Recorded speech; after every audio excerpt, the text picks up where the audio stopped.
తిరుపతి తొక్కిసలాట ఘటనలోని క్షతగాత్రులను deputy CM Pawan Kalyan పరామర్శించారు.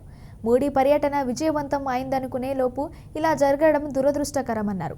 ప్రాణాలు కోల్పోయిన కుటుంబాలకు ప్రగాఢ సానుభూతి తెలుపుతున్నానని పవన్ కళ్యాణ్ అన్నారు. అనంతరం ప్రభుత్వం తరపు నుండి క్షమించమని డిప్యూటీ సీఎం కోరారు. ప్రతి పోలీస్ అధికారి బాధ్యత తీసుకోవాలి. ఇప్పుడే చెప్తా ఉన్నాను పోలీసుకి కూడా, ప్రెస్ మీట్ ఉంది, ఇలాంటి సందర్భంలో వస్తున్నామంటే కూడా క్రౌడ్ మేనేజ్మెంట్ పోలీసులకి అలవాటు కాలేదు.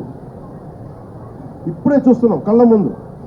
అంటే కంట్రోల్ చేసి డిప్యూటీ సీఎంగా ఉండి నేను మాట్లాడి బాధ్యత తీసుకుంటే తప్ప ఈ ప్రెస్ మీట్ జరిగే పరిస్థితిలో లేదు.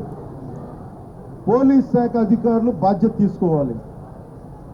ఇంత క్రౌడ్ గరుడ సేవకి 4 లక్షల మంది పైచిలుకు వచ్చినప్పుడు ఎప్పుడు జరగని దుర్ఘటన 2500 మంది జరిగితే వచ్చింటే ఎందుకు జరిగింది?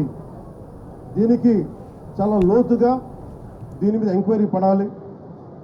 ఈఓ గారు శ్యామలరావు గారు కానీ, అడిషనల్ ఈఓ శ్రీ వెంకయ్య చౌదరి గారు కానీ మీరు ప్రప్రథమంగా మీరు బాధ్యత తీసుకోవాలి మీ ఇద్దరు.